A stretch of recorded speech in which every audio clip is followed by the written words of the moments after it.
नमस्कार, मैं हूं राज और आप देख रहे हैं pure politics. Donald Trump Iran युद्ध से किसी तरह इज्जत बचाकर बाहर निकलने की सारी कोशिशें कर रहे हैं और हर किसी से सलाह ले रहे हैं, लेकिन कोई भी उनकी मदद नहीं कर पा रहा है।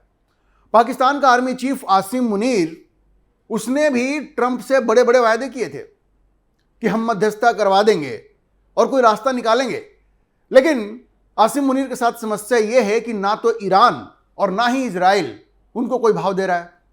अभी देखिए, ईरान ने तो अभी पाकिस्तान के एक जहाज को स्ट्रेट ऑफ हॉर्मुज से डांट कर भगा दिया, कहा कि भाग जाओ, तुम्हारे पास परमिशन नहीं है। और वहीं भारत के जो भी शिप स्ट्रेट ऑफ हॉर्मुज से आ रहे हैं, उन सबों को वहां से बहुत ही स्मूथली पैसेज मिल रहा है, उनको आसानी से वो वहां से पार कर रहे हैं। तो एक तो ईरान ने पाकिस्तान को मना कर दिया है, दूसरे इजराइल ने भी साफ शब्दों में कह दिया है कि पाकिस्तान तो एक आतंकी देश है, आतंकवादी देश है, हमास का समर्थक है। तो पाकिस्तान की तरफ से कोई मध्यस्थता हो, इसकी कोई भी कोशिश उसे मंजूर नहीं है। अब देखिए, ऐसे में ट्रंप को सिर्फ एक ही ऑप्शन दिख रहा है, भारत के प्रधानमंत्री नरेंद्र मोदी। इसलिए ट्रंप आजकल मोदी की जबरदस्त तारीफ कर रहे हैं। उनकी भाषा आप देखेंगे तो आपको ऐसा लगेगा कि जैसे वे प्रधानमंत्री मोदी को मस्का लगा रहे हैं। अब देखिए, शुक्रवार को भारत में जो अमेरिकी दूतावास है, उसने एक्स पर एक पोस्ट किया जिसमें ट्रंप ने प्रधानमंत्री नरेंद्र मोदी के साथ अपने मजबूत संबंधों का हवाला देते हुए कहा कि वे दोनों मिलकर, मतलब ट्रंप और मोदी, ये दोनों मिलकर किसी भी बड़ी समस्या का हल निकाल सकते हैं। सोचिए जरा, उनको यह बताने की जरूरत है कि भाई हम अकेले, ऐसे तो ट्रंप बड़ी बड़ी बातें करते हैं ना कि सारी दुनिया की सारी समस्या वो खुद ही सॉल्व कर सकते हैं, लेकिन इस पोस्ट में वो कहते हैं कि वो प्रधानमंत्री मोदी के साथ मिलकर किसी भी बड़ी समस्या का हल निकाल सकते हैं। अब इस पोस्ट में प्रधानमंत्री मोदी की वो जबरदस्त तारीफ करते हैं, जबरदस्त तारीफ करते हैं और कहते हैं कि भाई मोदी वो नेता हैं जो रिजल्ट डिलीवर करते हैं, वो जो परिणाम देते हैं। और उन्होंने ये भी कहा कि प्रधानमंत्री मोदी के साथ मिलकर के वे दोनों भारत और अमेरिका के संबंधों को और आगे ले जाएंगे। अब देखिए, अपने मैसेज में क्या खास बात कही उन्होंने, वो मैं आपको कोट करके बताता हूं। ट्रंप कहते हैं, our amazing relationship with India will be even stronger going forward. Prime minister Modi and I are two people that get things done. आप समझ रहे हैं, वो कह रहे हैं कि प्रधानमंत्री मोदी और हम, ये दो ऐसे लोग हैं जो कि चीजों को करना जानते हैं। और आगे भी कहते हैं कि this is something that can not be said for most. मतलब ये जो काबिलियत है ट्रंप की और मोदी की, ये काबिलियत हर किसी में नहीं है, हर किसी के बारे में ये बात नहीं कही जा सकती है। अब सोचिए कितनी गहरी बात डोनाल्ड ट्रंप ने कही है या कहने की कोशिश की है। देखिए, वो साफ साफ ये कह रहे हैं, इशारा कर रहे हैं कि इस युद्ध को, ईरान युद्ध को बिना प्रधानमंत्री मोदी के एक्टिव सपोर्ट के रोका नहीं जा सकता। अगर आप ट्रंप की एक्टिविटी को ऑब्जर्व कर रहे हैं तो आपने देखा होगा कि ट्रंप लगातार इस मुद्दे पर, ईरान युद्ध के मुद्दे पर प्रधानमंत्री मोदी के संपर्क में है। देखिए, 24 मार्च को उन्होंने प्रधानमंत्री मोदी को फोन किया था। उससे पहले आसिम मुनीर ने ट्रंप को फोन किया था, लेकिन प्रधानमंत्री मोदी ने ट्रंप को फोन नहीं किया। ट्रंप ने प्रधानमंत्री मोदी को फोन किया और ये जो ईरान युद्ध अभी जो चल रहा है, मिडिल ईस्ट में जो क्राइसिस है, स्ट्रेट ऑफ हॉर्मुज में ये जो गतिरोध है, उस पे इन दोनों नेताओं के बीच में लंबी बातचीत हुई है। अब देखिए, युद्ध जो है चौथे सप्ताह में आ गया है और सारी दुनिया इससे परेशान है, क्योंकि जो पेट्रोलियम फ्यूल है, पेट्रोल है, डीजल है, जो प्रोडक्ट्स हैं, उन सबों के दाम आसमान छू रहे हैं। सारी दुनिया इससे परेशान है। अमेरिका में भी इन्फ्लेशन धीरे धीरे बढ़ रहा है।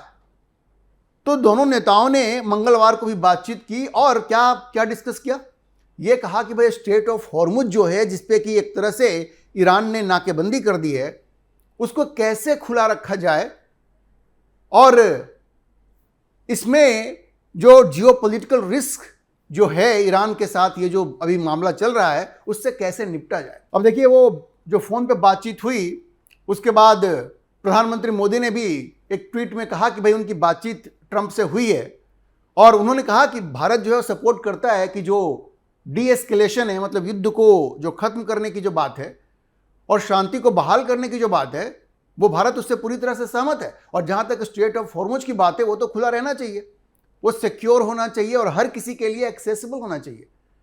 तो अब मोदी ने कहा कि भाई हम दोनों ने ये तय किया है कि हम लोग एक दूसरे के टच में रहेंगे और शांति और स्थिरता बहाल करने की कोशिश करेंगे। अब देखिए, एक बात समझने की है कि जहां तक भारत और प्रधानमंत्री मोदी की बात है, ईरान ने तो बड़ा स्पष्ट कह दिया कि जहां तक स्ट्रेट ऑफ हॉर्मुज की बात है, भारत के लिए वो बिल्कुल खुला हुआ है। 4-5 देशों का नाम लिया है ईरान ने, जिसमें चीन है, भारत है, रूस है, इराक है और पाकिस्तान है। तो ईरान ने कहा कि भाई ये जो 5 देश हैं इनको तो हमने छूट दी हुई है। तो आप सोचिए भारत कितना महत्वपूर्ण है। जो लोग ये कहा करते थे कि प्रधानमंत्री मोदी ने जो खामनेई की हत्या हुई उसकी निंदा नहीं की तो इससे रिश्ते बिगड़ जाएंगे, तो रिश्ते बिगड़े नहीं है। हर किसी का एक हेफ्ट होता है, हर किसी का एक वजन होता है, हर देश का एक वजन होता है और भारत का भी अपना एक वजन है। वो कॉन्डोलेंस मैसेज देने से, सांत्वना के संदेश देने से वो जो वजन है ना, वो कम नहीं हो जाएगा देने या नहीं देने से।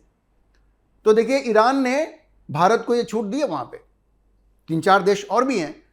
तो भारत के लिए तो ऐसी कोई मुश्किल है नहीं। ट्रंप को अब ये जो हीट है, ये जो गर्मी है, उनको महसूस हो रही है और उनको अब मोदी का सपोर्ट चाहिए। अच्छा देखिए, ट्रंप ऐसी मुश्किल में पड़ गए हैं कि वो एक फेस सेविंग के लिए कोई ना कोई, इसको ऑफ रैम्प कहते हैं ना, उसको वो खोजने की कोशिश कर रहे हैं। पहले तो उन्होंने 48 घंटे का टाइम दिया था कि भाई ये स्ट्रेट ऑफ हॉर्मुज को बिल्कुल ओपन कर दो, वरना हम तुम्हारे एनर्जी इंफ्रास्ट्रक्चर को बर्बाद कर देंगे, ये करेंगे वो करेंगे।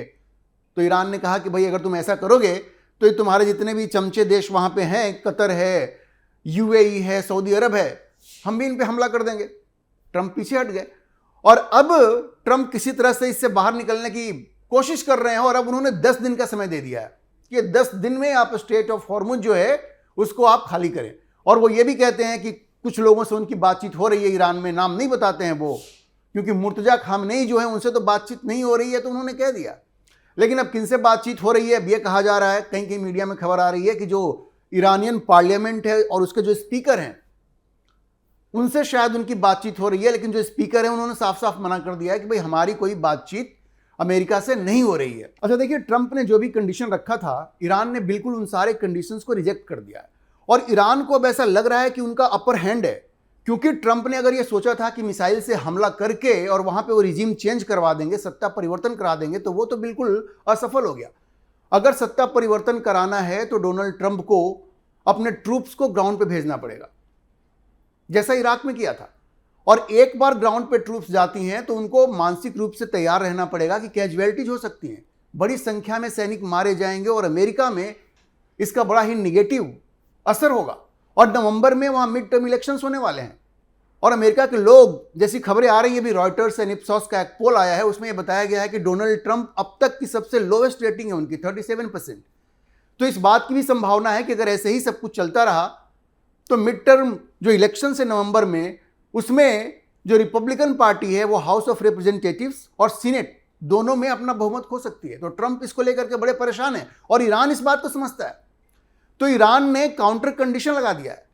वो कह रहा है कि भाई हम आपकी बात नहीं मानेंगे, लेकिन अगर आप यहां से बच के निकलना चाहते हैं तो फिर आपको यह करना पड़ेगा, हमें गारंटी देनी पड़ेगी कि आगे से आप हमारे ऊपर कोई आक्रमण नहीं करेंगे।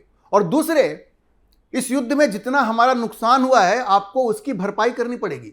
और तीसरे, ये बड़ी बहुत ही महत्वपूर्ण चीज है, वो स्ट्रेट ऑफ हॉर्मुज के बारे में ईरान कह रहा है कि अब यहां हमारा अधिकार होगा, हमारी सॉवरेनिटी होगी। ईरान ये प्लान कर रहा है कि अब स्ट्रेट ऑफ हॉर्मुज से जो भी वेसल्स जाएंगे, जो भी जहाज जाएंगे, उनको पैसा देना पड़ेगा। तो ईरान अलग ही उसको मोनेटाइज करने के चक्कर में है। तो ट्रंप को तो लेने के देने पड़ गए हैं और कोई उनकी मदद नहीं कर पा रहा है। अच्छा देखिए, ट्रंप जो है वो तो ये चाहते हैं कि प्रधानमंत्री मोदी ईरान युद्ध को खत्म करवाने में उनकी मदद करें। उसके अलावा दुनिया के जो दूसरे देश हैं, जैसे फ्रांस है और पूरा G7 है, वो भी ये मानता है कि प्रधानमंत्री मोदी ही वो व्यक्ति हैं जो ईरान युद्ध में एक निष्पक्ष मध्यस्थ की भूमिका निभा सकते हैं, क्योंकि उनके संबंध इजरायल से भी अच्छे हैं, ईरान से भी अच्छे हैं और अमेरिका से भी अच्छे हैं। अभी देखिए, G7 का समिट 15 जून से 17 जून तक फ्रांस में होने वाला है और फ्रांस ने भारत के प्रधानमंत्री को बाकायदा इन्विटेशन दिया है और प्रधानमंत्री ने उसको स्वीकार कर लिया है। तो 15 से 17 जून तक प्रधानमंत्री मोदी फ्रांस में रहेंगे। इस वक्त डॉक्टर जयशंकर जो विदेश मंत्री हैं वो इस वक्त फ्रांस में ही हैं। बहुत सारे मिनिस्टर से वहाँ वो मिल रहे हैं। और फ्रांस के अलावा G7 के जो दूसरे देश हैं वो सब के सब ये मानते हैं कि प्रधानमंत्री मोदी को इसमें इन्वॉल्व करना चाहिए। और ध्यान रखिए, यूरोपियन यूनियन का जो बहुत ही महत्वपूर्ण देश है फिनलैंड, उसके जो प्रेसिडेंट हैं अलेक्जेंडर स्टब्स, उन्होंने तो कई बार ये बात कही है। और जब अलेक्जेंडर स्टब्स ने ये बात कही तो पाकिस्तान को जैसे आग लग गई कि स्टब्स जो है वो प्रधानमंत्री मोदी को क्यों इसमें इन्वॉल्व करना चाहते हैं। लेकिन पूरा जो यूरोप है और खास करके जो G7 है वो ये मानता है कि प्रधानमंत्री मोदी का इन्वॉल्वमेंट होना चाहिए। अच्छा देखिए, ये जिस तरह से ट्रंप ने ये पूरी ईरान युद्ध में जो अपनी भूमिका रखी है, उनकी वजह से भारत और चीन एक बार फिर से करीब आ रहे हैं। क्योंकि देखिए, उसकी वजह यह है कि अमेरिका ट्रंप के नेतृत्व में जिस तरह से दुनिया के अलग अलग देशों में दखलंदाजी कर रहा है, चाहे वो वेनेजुएला से मडूरो को उनके बेडरूम से उठा लिया, ग्रीनलैंड पर नजर गड़ाई, क्यूबा को भी धमका रहे हैं, ईरान में खामनेई की हत्या कर दी। तो भारत और चीन भी ये समझ रहे हैं कि जब तक आप अपने पड़ोसियों के साथ अच्छे संबंध बना करके रखेंगे तब तक ये अमेरिका आपका कुछ नहीं बिगाड़ सकता। और अभी जो बीजिंग के ऑनवॉय हैं, जो वहाँ के एम्बेसडर हैं, उन्होंने ये कहा है कि भारत और चीन को साथ में मिलकर काम करना चाहिए। और ये जो ऐसे देश हैं जो भारत और चीन को साथ में मिलकर काम नहीं करने देना चाहते, उनको सबक सिखाने के लिए बड़ा जरूरी है। और देखिए, उन्होंने इशारा किया, क्या इशारा किया?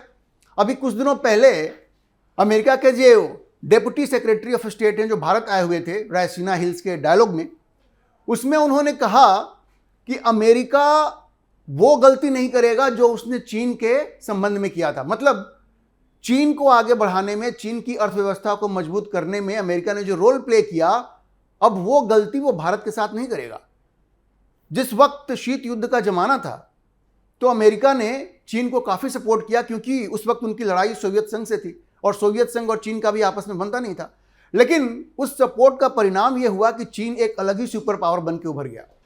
और अब ट्रंप को ऐसा लगता है कि वैसा ही सपोर्ट अगर भारत को मिलेगा तो भारत भी एक अगला सुपर पावर बन जाएगा। आप याद कीजिए कि एप्पल को किस तरह से ट्रंप ने रोका था कि अगर तुम चीन से अपनी फैक्ट्री हटा रहे हो तो तुम भारत में मत लगाओ, तुम अमेरिका में लगाओ, क्योंकि ट्रंप को यह डर है कि कहीं भारत भी अगला सुपर पावर न बन जाए। तो चीन ने इसी बात को पकड़ा और कहा कि भारत और चीन को यह समझना पड़ेगा कि ये जो लोग इन दोनों देशों को देख करके जलते हैं, उनको अगर सबक सिखाना है तो हम दोनों को साथ में मिलकर काम करना पड़ेगा। और उन्होंने ये भी कहा कि जहां तक ईरान युद्ध की बात है, वेस्ट एशिया में जो कॉन्फ्लिक्ट है उसकी बात है, वहां भी भारत और चीन को साथ में मिलकर काम करना चाहिए। तो आप देखिए कि प्रधानमंत्री मोदी की स्वीकार्यता पूरी दुनिया में बढ़ रही है, चाहे वो G7 हो, पूरा यूरोपियन यूनियन हो, या फिर ईरान हो। ईरान के नेताओं ने भी कहा है कि प्रधानमंत्री मोदी एक निष्पक्ष मध्यस्थ हो सकते हैं, नेतन्याहू ने भी ये कहा है। तो आप देखिए, ट्रंप को ये उम्मीद है कि प्रधानमंत्री मोदी ईरान युद्ध को खत्म करने में उनकी मदद करेंगे। वो अब मस्के लगा रहे हैं, प्रशंसा कर रहे हैं, लेकिन प्रधानमंत्री मोदी वही निर्णय लेंगे जो भारत के हित में होगा। भारत के राष्ट्रीय हित में जो होगा वही प्रधानमंत्री मोदी करेंगे। ये सनकी ट्रंप के कहने पे भारत कोई भी रिस्क नहीं ले सकता। और चूंकि ईरान भारत के साथ मित्रवत है, स्ट्रेट ऑफ हॉर्मुज में उसने भारत को खुली छूट दे रखी है, इसलिए प्रधानमंत्री मोदी को ऐसी कोई भी चीज करने की जरूरत नहीं है जो सिर्फ ट्रंप के कहने पे किया जाए। ये मोदी जी को समझाने की जरूरत नहीं है, वो खुद भी इस बात को समझते हैं। लेकिन ट्रंप एक सनकी व्यक्ति है और भारत के साथ उसने शत्रु भाव रखा है, इसलिए एक हद से ज्यादा उसकी बात को सुनने की कोई जरूरत नहीं है। और आप मान के चलिए कि प्रधानमंत्री मोदी भी ट्रंप की बात को उतना ही वजन देंगे जितनी जरूरत है। अभी के लिए इतना ही। हम इस खबर पर नजर बनाए रखेंगे और आपको अपडेट करते रहेंगे। इस विषय पर आप क्या सोचते हैं, अपनी राय कमेंट बॉक्स में जरूर लिखें। और अगर आपको वीडियो पसंद आया हो तो आप इसे लाइक करें, शेयर करें और हमारे चैनल को सब्सक्राइब जरूर करें।